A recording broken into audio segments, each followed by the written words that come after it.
Shalom bagi kita semua. Untuk mendengarkan firman Tuhan, mari kita bernyanyi dari Kidung Jemaat nomor 402, Kuperlukan Juru Selamat.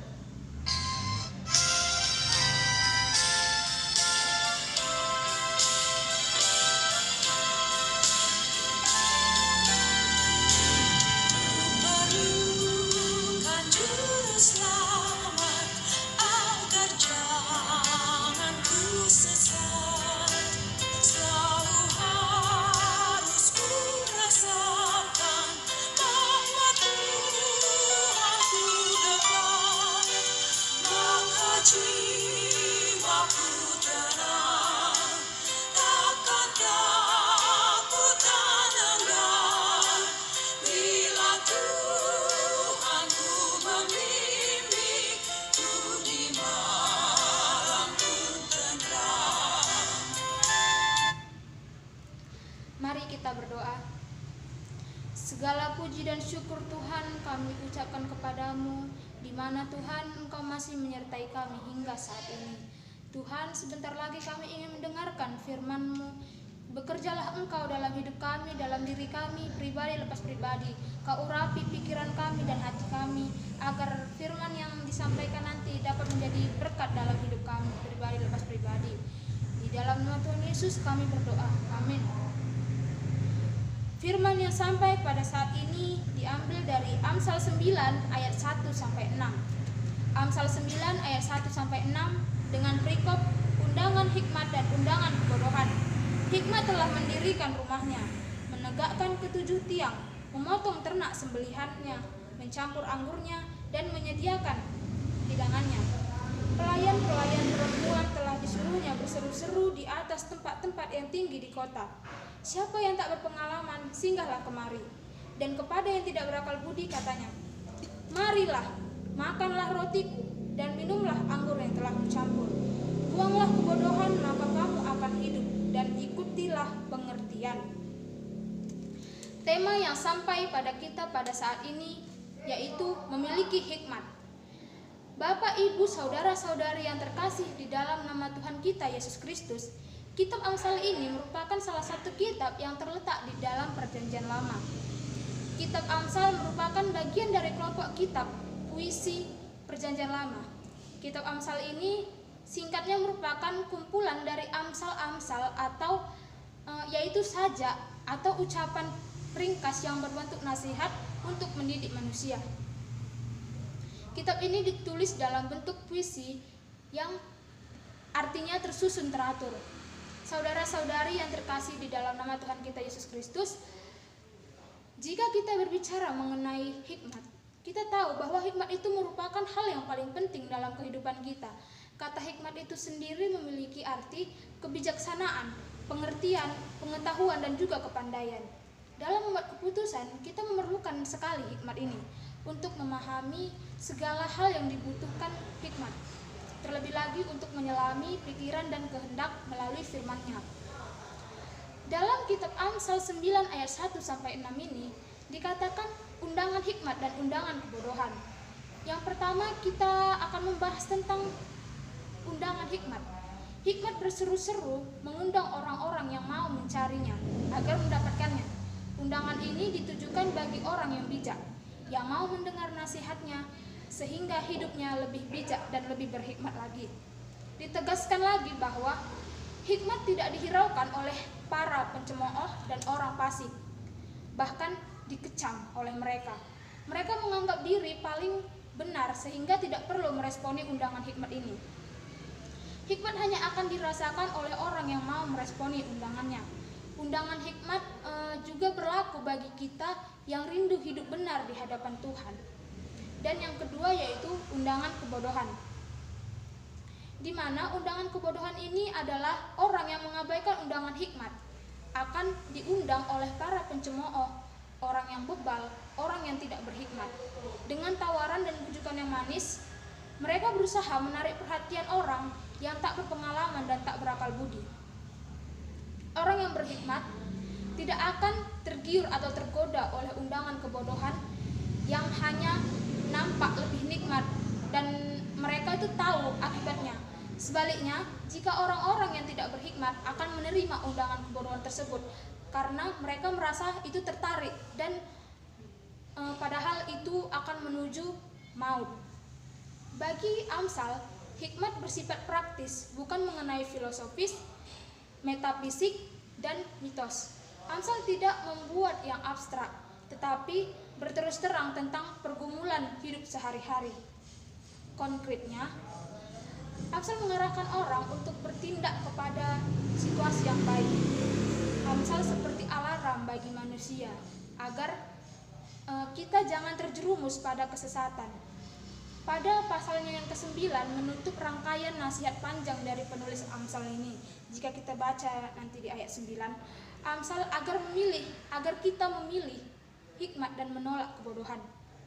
Dengan sekali lagi mendorong orang untuk memilih yang benar, bukan yang salah. Salah pilih akan berakibat fatal. Penulis Amsal menyandingkan kedua pilihan ini sebagai wanita yang bersaing memperebutkan perhatian dan minat dari calon pemiliknya. Sungguh bukan kebetulan. Dua kata yang berlawanan ini yaitu hikmat dan kebebalan. Dalam bahasa Ibraninya menyatakan gambaran perempuan bijak dan wanita bebal. Memang hidup selalu diperhadapkan dengan pilihan.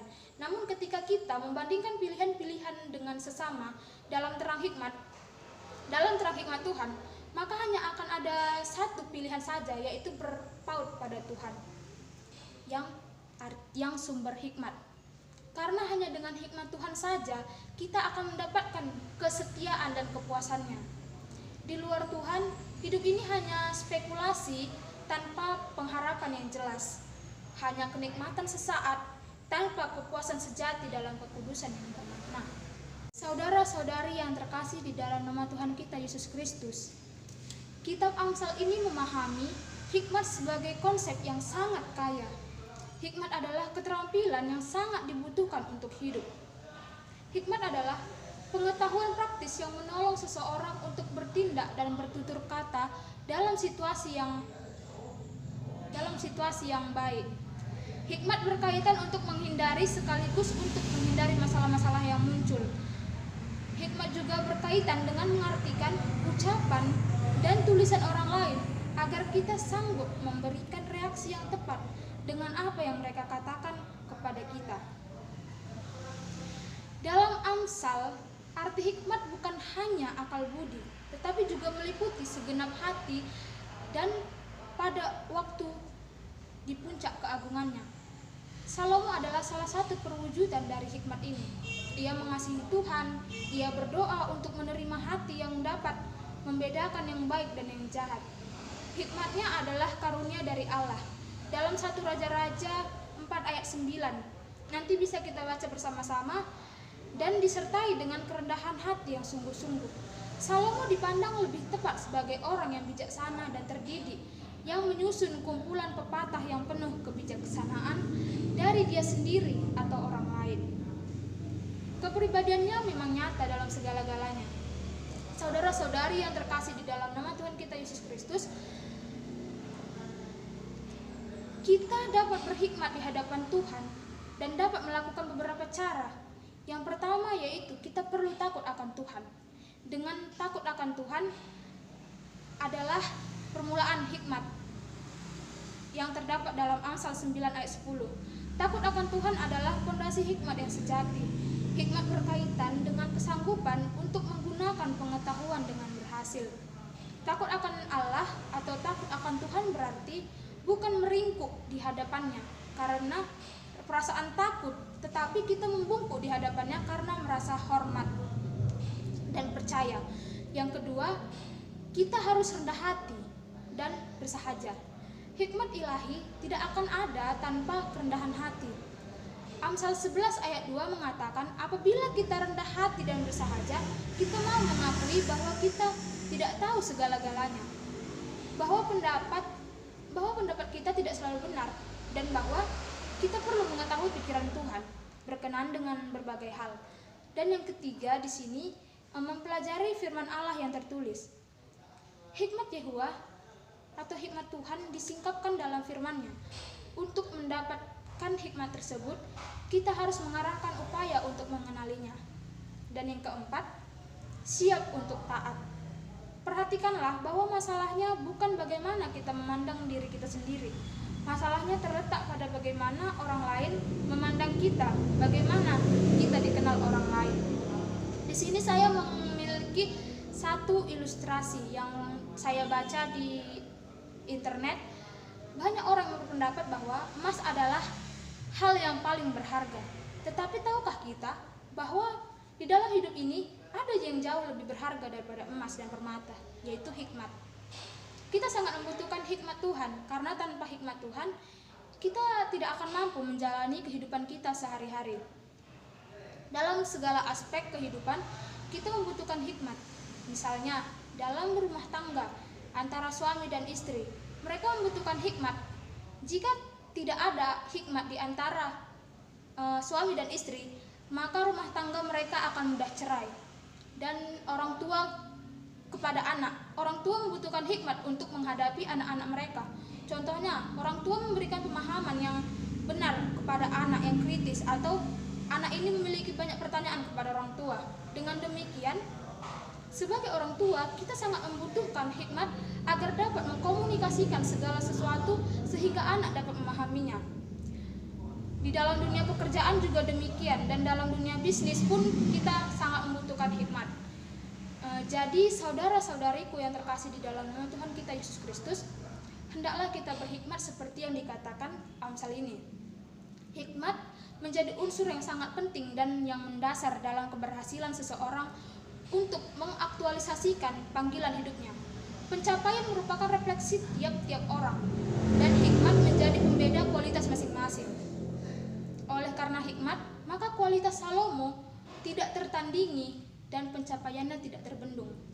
Hikmat yang diperoleh dari Allah, namun sejatinya ini adalah sebuah bentuk dari hati, yaitu yang mau mendengar dan mau mendengarkan. Hikmat ternyata kalau orang pintar bisa gagal karena terlalu memikirkan banyak hal, sedangkan orang bodoh dapat berhasil dalam melakukan tindakan yang tepat. Sebab hikmat yang sejati tidak datang dari pikiran saja, melainkan berdasarkan keterarahan atau orientasi hidup manusia. Maka orang berhikmat dapat belajar dari kesalahan, tidak hanya menyesal dan memandang ke belakang, tetapi tetap terarah dengan mengambil langkah yang baru. Demikian firman Tuhan. Mari kita satukan hati kita, kita berdoa. Terima kasih Bapa atas penyertaan-Mu, kami telah selesai mendengarkan firman-Mu. Sebentar lagi Bapa, kami akan melaksanakan kegiatan kami selanjutnya. Kiranya Engkau yang bekerja dalam kehidupan kami. Di dalam nama Tuhan Yesus kami berdoa. Amin.